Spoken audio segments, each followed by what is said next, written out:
Hello all, welcome to study 83 of the Solving Studies to Improve Chess Calculation series. This one is going to have a lot of things, it's going to be different. I'm going to practice Brazilian pronunciation. I'm going to teach you theory, especially the Knight Endgame theory. And we are going to have the study, we are going to have the countdown, and then we are going to have the solution. So we have more inputs now, but nevertheless, I hope you are going to extract something interesting from it. Of course, if you are not interested in tips or any kind of new theories to help you solving this one, you can just simply jump to the countdown and then I catch you with a solution. But before that, let's start with the composer. This is a Brazilian composer. His name is Sebastião Antônio da Silva. This is the Portuguese pronunciation. I told you that I would be here practice accents. But Brazil is a big country. I believe the correct pronunciation for him is Sebastião Antônio da Silva. Sebastião Antônio da Silva, because it's Antonio, and that's not as common as Antonio, how we say in most of the parts of Portugal and Brazil. Antonio is not common, but always fun. And my Brazilian friends can correct me if I'm wrong or not, or provide many accents because from the Rio Grande do Sul to Fortaleza to São Paulo, Rio de Janeiro, Brazil, I don't know. So many accents. It's always fun to listen to Brazilian compatriots because they really change the accent and they bring new words and so on. That's fun. Okay, but now about chess. Well, this study, and let's go for the theory a bit for helping you to solve the study. We need to consider that this is an improvement on a knight endgame thematic one, that is the when the knight delivers checkmate on the king on the corner. I'm going to change here screens. So this is more or less the thematic position. The king is cornered only with two options. So our idea is to force the pawn to advance and then deliver checkmate with the knight on g3. So the first thing we should control is the square g3. So moving the knight to e4 is a very important move, because now if the pawn advance I can checkmate. Of course black won't do that for free.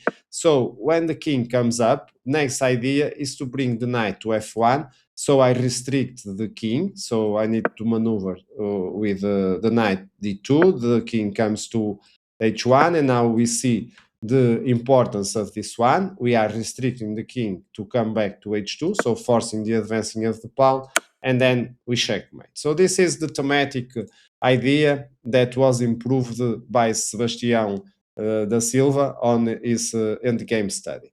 But before that, I also want to point you to a very important tip that I use, that we don't want checks. Checks are bad in knight endgames normally. Normally, checks are bad unless it's the last one and it's checkmate. So if I start, for example, let me change here with a position like this, and it's white to play, and I go with checks. Well, as you can see, it's not possible to force the pawn anyway, because every time I approach it's check. And if, for example, I try to remove the king, then the enemy king moves away. And let's say, for example, I move over here. No, this is not a good idea. Let's go for something else. Let's go over here, and the king goes here. And then when I move the king back, well, I simply can't force. As you can see, now I can't remove the knight because I will allow the escape of the king. So when we are here, an important thing is checks are bad. So another important tip, because checks are bad, that I use, if you remember, okay, checks are bad on knight endgame, especially in these situations. One good thing is I want to place my knight on the same color of the enemy king. And if I do this, there won't never be checks, because a knight can only check from a different color. So if it's white to play and I place the knight on the same color of the enemy king, there are no checks and I'm good. I'm in the good path. This is also true if we are playing other positions on the knight endgames, like this one, where I want to promote my pawn, but the enemy king is restricting my king to escape, and so it's white to play. Is it good over here? No, because I have the knight on the same color already as the king, I need to move it and it will be checks. And as you can see, I can't force the king to move away from those two key squares because I am checking it. But if in this starting position the king was over there, I don't have that position, but I hope you can imagine. Let's say the king is playing and goes to f8, then me maneuvering over here. Remember, the king is over there. Now the king can't come back, and so it's forced to move away. And if it moves away, then I will have my king coming out and promoting. So this is very important. I always want, let's start from this thematic one. I always want, when the knight goes to the same color of the king, to be black to play, of course. Okay, this is a long one, but there is another one, because let's look at this position. This is the starting position from this study. Normally, study judges and people that are very professional on the endgame study composing don't like very much these ones, because they have a lot of variants, they have a lot of sidelines, there are more than one path to win, and they prefer, to the purists, I would say like that, they prefer the study to be precise, to be just one move, to forcing moves, and so on. But I like this one also because this is a mix of both. There is a part that are just only moves, and then there is another one where we go deep, we understand more about the end game, we understand how the pieces connect between them, and this is also important because we are here basically and fundamentally to improve our chess. And because want to improve our chess, we also need to go deeper, we also need to go wide, we also need to see different ideas, test the end game position where the author says, okay, white is winning, but we are not seeing the win, so let's go a bit more, and so on. And that's the way I think this translates better for the board, for the game, for the real thing. Okay. Over here, another thing I want to call your attention is, of course, if we are playing a thematic improve the knight versus king in the corner end game, then, well, we have more pieces. But another advice I'm going to give you, that's why I was with the starting position, is that we are always playing end games, and sometimes we are not seeing them, but they are there. Let's say, for example, this opening, I'm just placing here the Berlin Wall. I'm not going to stay much time on this famous end game, more or less, position. And people don't know how to play like this. But we need to simply think on end games. Dvoretsky, I think was Dvoretsky that told, for example, that rook end games at first are pawn end games, and then we have the rooks, you see. So this is more or less the same idea. So in the king side, we get 3 pawns against 4, which is not possible for black to improve. But on the king side, I don't know if I said king side on the other side. Well, queen side, it's on the left, of course, and right side is the king side. But on the king side, as you see, the pawns, if we notice, just the pawns are with an advantage of the 4 to 3. And so here the idea, if I was playing just the end game, okay, I would want my pawn to advance, then promote an exchange and get an advanced isolated pawn, then promote it to a queen. So basically, all the game is played around this undercoat, of course, team. So when we come back to our position, it's the same. We need to play it in the same way that we are facing if we didn't add here the bishops. The bishops just add to the story, just add to the interest of the study. That's why it's an improved version, and let's hope you now can enjoy it more. Sorry if you haven't enjoyed me to bringing up so much more in depth on this, but I also think it's also important for us to face these ones as a promotion to our really calculation improvement. Okay, so again, if you haven't, I suggest you watch the guide before going to the practice. If you already are prepared, then the countdown, I will start it, and then I catch you back all with the solution.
And here we are again, and the first move is obvious. It's bring the king to e2.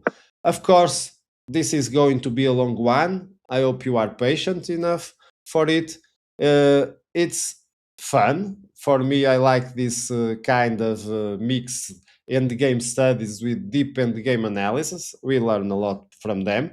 And let's go with the starting position. So here, now, the idea is, of course, black wants to remove the king and promote the pawn, win the game. But we are playing also to win with white, so we can't allow that. So the best way is to bring the king, restrict the enemy king. Of course, now black tries to escape, but I will want, of course, to use my knight to check the king, restricting the pawn, the escape if the pawn advances now. Let's say we can start with that. If the pawn advances, I simply check the king. Then the king is forced because it can't escape from h3. It's forced to go to the corner, and then I get the basics ideas that I want. I want to go and play from here to checkmate the king. So this is the basic idea. How from here we can checkmate it? Let's see, for example, black tries to sacrifice the bishop. Of course, I can't accept. If I accept the sacrifice, then black king will be in a stalemate position, so it will be a draw. So I need to thank you, but I need to refuse. And I just play my knight. So now I am saying to black, if you take, I take back, and it's a checkmate. So the bishop moves away. No, thank you. I prefer you to take me. But now I can move my bishop away. So I move my bishop away. And now the idea is this is the key square. So I need my knight to come to e4, because from e4 it can deliver two kind of checkmates, either on g3 or on f2, which makes it hard for the black bishop to control it. And this is going to be important all over the study. So we are already learning something over here. So the bishop moves to e3. The idea is to restrict the maneuver from the knight to reach e4, of course. But now I can use simple ideas like sacrificing the bishop on d2, so offering the bishop to accept, then I will checkmate the king. So we are using the double threat of maneuvering to e4 and checkmating directly, because now the king is cornered, so we are already targeting the checkmate. Of course, here the bishop needs to move away, otherwise it will be checkmate. So I can maneuver now my knight to go to e4. And so after another tricky move, here again, if the king takes, notice that the king can't move, and I have no checkmate, because as I have removed the knight from the checkmate threat, I would need two moves to checkmate it again, so I can't accept. But I am also not worried about that. I simply go to the position I was intending, which is the very important square e4. The bishop tries to sacrifice again. Of course, why? Because if I accept, then the king will be in a draw stalemate. I refuse. Thank you. No, no, I will go to e3. Now the bishop tries to keep controlling the checkmating. Notice that over here, if the bishop goes away, I have a direct checkmate or another one. I even can choose.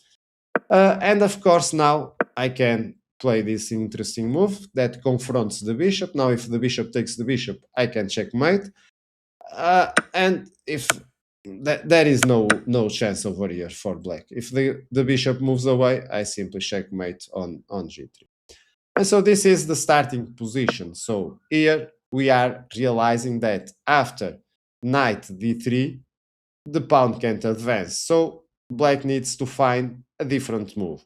And it finds the interesting bishop e5. What's the idea? Of course, I can't take the bishop, because if I do that, I will lose the game. So now the pawn will be promoted without any possible way for white to avoid. So this is basically no good. And at the same time is removing the check where I was able also to control h3. But on the other hand, the pawn has not advanced, so escaping to h3 is not a problem, and I have another check, of course. And with this check, there is only two good moves, but of course, both of them are playable. It's going to end more or less in the same situation. And I come with the king, and so now I have achieved the first aim of the position, which is to have this situation where I am playing against the king in the corner. The king in the corner means that the king only has two squares to move and a spare free tempo with the pawn. Of course, black won't make things easier for us. Things easier would be, for example, to go with h2 because because black still has the bishop, so I can start to maneuver like we saw before to place the knight on e4. Then we use my bishop to control the control of the knight of this key diagonal. That is the only one that controls both of the squares. And after that, I will checkmate. Let's show you here what happens. I attack the bishop, so the bishop needs to move again. I can't take it, otherwise it will be checkmate. You remember that, so I need to avoid it. Of course, the bishop will keep posing us question, but now I'm still trying to go with the knight to e4, so I keep maneuvering. Another offer, so we need to refuse them all. We need to get away with the bishop. Now we are ready to play our intending move, the knight to h3. So now if the bishop takes, we already saw this one. Of course, the bishop refuses. I can take the bishop again, but now I need to maneuver my bishop. The bishop needs to move away, which allows us to go to e4. So this is probably complex for you, but the ideas are flowing around, and we are more or less always needing to pay attention to them. Again, I can't accept the offer, so I need to move the bishop away. Here it can go to another square, a5. Of course, now I reach e4, and now I will need to confront the bishop on the diagonal. So I move to another side, and then I confront it. And the bishop can't accept. It also can't move away. If it moves away, I will have another checkmate. Accepting is the same thing. It's going to be checkmate. So again, as you can see over here, let's start this one again. I hope you are not lost in the solving of the endgame study. And now, after I get this position, as we already saw, going to h2 will always make things easier for white. So now the bishop moves away. It moves away, and now I need to start to improve my knight position. And as we already know the key square is e4, of course. What else? Here, for example, the author, I'm going to follow the author path for the solution. He played knight d3. In my solution, when I was solving this one, I went to knight f3, restricting the king immediately, and so posing more harder questions to the enemy bishop, because here I have some ideas of going to e4 in different ways. But okay, this was not what the author shows, and because there are a lot of ways to play this one, we just need to remember what we are trying to achieve, and the author went to d3. Then he proposed the following defense. Of course, moving the bishop is not the good one, because now we are ready to maneuver, because the bishop here is controlling, as you can see, is dominating our knight. The knight can't progress easily. So moving the bishop away just allows us to be faster. So we go to c5, and then after the attack, we reach d4 square. And from here, it's pretty simple to get more or less the positions we already saw. As you can see, now I am forcing the bishop to move away, and then I can maneuver to checkmate. But if the bishop takes, I simply get this position. Remember the situation. So now we have the knight in the same color of the king, and it's white to play, but we still have one free move, and we are going to use it now. So we exchange the turn to play to black. Now if it advances the pawn, we are always controlling the square to checkmate it, and the maneuver is the same. I'm going to be fast over here, restricting, and then checkmate. Okay, So let's come back a bit for the knight d3, and then instead of moving the bishop, black most interesting option is to use the two squares from the king. So forcing white to really take it away from there. And the maneuver the author suggests is going to c1. Now he proposes the exchange. Of course, I can't exchange because otherwise the king moves away. And he proposed a check, so cornering the king away and only now bringing the knight. Of course, the bishop now needs to choose better its squares, and we still can't advance the pawn, otherwise it's going to be checkmate. But the bishop goes to, for example, e5, again controlling the knight. The bishop is always dominating the knight in this kind of positions, which forces white to find different ways to maneuver. First, bring the bishop to f2, so releasing the king to move, and the king, of course, moves because this keeps the bishop controlling the knight.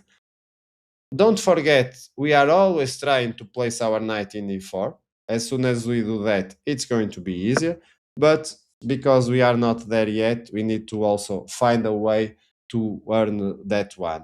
And the king moves again, and the bishop now confronts the other bishop. So the idea is, if we take, then we get the knight, the king comes. I can't go over here, but okay, I go to e4, then king comes back. This is the same situation. I can exchange colors. Now is the king to force again, and it will be winning endgame. We saw that before, so I'm not going to show you now. I'm going to go with a different idea. This forces the bishop to move away from controlling the knight, of course. And either it goes to one square or another, I can release my knight now. Of course, first I need to prepare that. So here white is preparing g3. Of course, bishop comes to control this key diagonal. And here I have a very important question. Can I go to c3 to maneuver to c4? Well, this is one of those things we need to calculate, because if we go over here, then we are going to just draw, because now the bishop confronts the other bishop. The bishop can't take, because if the bishop takes, then I simply advance the pawn. There's no way the knight can come in time to deliver checkmate, and this is the key idea. I can't move away the knight too far away from checking mate if the black player restricts the options, so preparing a stalemate draw. And let's say, for example, I try to recover from that, but as you can see, it's impossible. The bishop will always go ahead after our own bishop, and I can't accept the offer, so this will be a loss. So I need to go in a different way.